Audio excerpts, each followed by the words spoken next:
बिस्मिल्लाहिर्रहमानिर्रहीम। दोस्तों, मैं हूं homeo physician doctor Mohammad Khalid Chaudhary, access homeopathy के प्लेटफॉर्म से। अभी हमने पिछली वीडियो की, उसके ऊपर बहुत से दोस्तों की कॉल्स आई, मैसेज भी आए। उन्होंने कहा कि डॉक्टर साहब ये प्रॉब्लम तो हम तो उसको समझते थे कि ये शायद सर्दी के साथ शुरू होगा और जब तक सर्दी चलेगी तो प्रॉब्लम चलता रहेगा। जी हाँ, मैं बिल्कुल जो चिल ब्लैंक की भी बात की थी हमने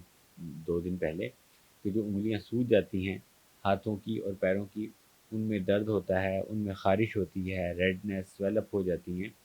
तो इस प्रॉब्लम को हम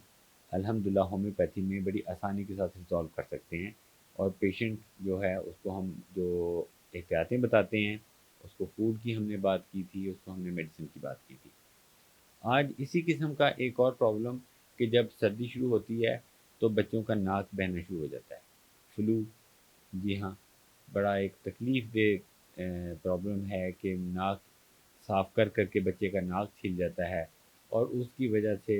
उसके कपड़े ख़राब रहते हैं, उसकी तबीयत अच्छी नहीं रहती, सांस लेने में उसको दिक्कत आती है, रात को उसके लिए सोना मुश्किल हो जाता है।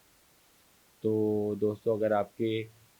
गुर्गो जवार में, आपके अज़ीज़ व अक़ारिब में कोई ऐसा बच्चा है, कोई ऐसे बुज़ुर्ग हैं, कोई ऐसे नौजवान हैं कि जिनको सर्दी की आमद के साथ ही फ्लू का प्रॉब्लम शुरू हो जाता है और थ्रू आउट सीज़न ये जो फ्लू का प्रॉब्लम है उनको ये रहता है, ये ज़्यादा टाइम के लिए रहता है, तो आप हमें रब्ता कर सकते हैं नीचे दिए गए नंबर पे। तो अल्हम्दुलिल्लाह होम्योपैथी में ऐसी अच्छी अद्वियात मौजूद हैं जो बग़ैर किसी साइड इफ़ेक्ट के, बग़ैर किसी स्टीरॉइड के इस्तेमाल से, बग़ैर किसी एंटी एलर्जी के इस्तेमाल से, क्योंकि जब भी एंटी एलर्जी इस्तेमाल की जाती है तो उसके साथ ग़नूदगी होती है। जब भी स्टीरॉइड इस्तेमाल किया जाता है तो उसके साथ आप जानते हैं कि और बहुत से प्रॉब्लम शुरू हो जाते हैं। तो होम्योपैथी में अल्हम्दुलिल्लाह स्टीरॉइड और एंटी एलर्जी से पाक मेडिसिन मौजूद हैं, जो कि आप थोड़े अरसे के लिए इस्तेमाल करते हैं तो आपको ना ग़नूदगी होगी, ना कोई साइड इफ़ेक्ट आएगा और आपका ये जो प्रॉब्लम है ये रिज़ॉल्व हो जाता है। और इस प्रॉब्लम की वजह से जो सर का भारी रहना और थकावट, कोई काम करने को दिल न चाहना, ये जो तमाम प्रॉब्लम है ये भी साथ में रिज़ॉल्व हो जाते हैं। तो अगर फ्लू के लिए आप परेशान हैं तो अब आपको परेशान होने की ज़रूरत नहीं है, क्योंकि जो फ्लू का प्रॉब्लम है इसमें सबसे पहले तो ये है कि जैसे आजकल हमारे बहुत से जो नौजवान बच्चे बच्चियाँ जो कि बाइक पे यूनिवर्सिटी, कॉलेज और स्कूल जाते हैं, तो उन्हें है कि थोड़ा-सा अपने नाक को, अपनी गर्दन को, अपने जिस्म को ढाँप के स्कूल को जाएँ, स्कूल, कॉलेज, यूनिवर्सिटी की तरफ को जाएँ। और मास्क अगर वो इस्तेमाल करते हैं तो उनके लिए ज़्यादा बेहतरी होगी, क्योंकि इस वक़्त अगर एयर क्वालिटी इंडेक्स की हम बात करें तो पूरे मुल्क में ही इसकी जो पोजीशन है वो अबतर है, क्योंकि जब हमारे पड़ोसी मुल्क से फसलात की बाक़ियात जलाई जाती हैं तो उसकी वजह से जो धुआँ हमारे मुल्क की तरफ मूव करता है पाकिस्तान की तरफ,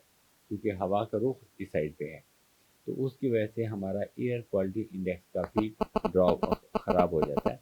और ये उस वक़्त तक ख़राब रहता है जब तक अल्लाह ताला को बाराने रहमत ना भेजे। जब पहली बारिश हो जाती है तो उसके बाद काफ़ी हालात बेहतर हो जाते हैं। तो जब तक पहली बारिश नहीं होती तो आप दोस्तों मास्क इस्तेमाल करें, अपनी गर्दन को लपेटें, अपने कान, नाक, मुँह को लपेट के आप अपना यूनिवर्सिटी, स्कूल और कॉलेज की तरफ को निकलें। किसी और काम के लिए अगर आप घर से निकले हैं, और खामख़ा घर से निकलने से अवॉइड किया जाए, क्योंकि रिस्क एक इन्वॉल्व हो जाता है, क्योंकि सड़कों के हालात जिस वक़्त है हम देख रहे हैं कि जितनी ट्रैफ़िक है, तो अगर ऐसे किसी काम से अवॉइड किया जा सकता है, उसको ऑनलाइन किया जा सकता है, टेलीफ़ोन पे किया जा सकता है, तो कोशिश करें कि उसको आप ऑनलाइन या टेलीफ़ोन के ऊपर ही उसको मैनेज करें। और जहाँ तक मेडिसिन की बात की है हमने, तो नीचे हमारा नंबर दिया गया है, तो आप अगर आपको ये फ्लू का प्रॉब्लम है तो नीचे दिए गए नंबर पे आप हमसे रब्ता करते हैं, हमसे अपनी सिम्पटम शेयर करते हैं, इस नंबर पे व्हाट्सएप है, तो हम आपको जो अप्रोप्रिएट मेडिसिन है वो हम आपको भिजवा देते हैं। शुक्रिया दोस्तों।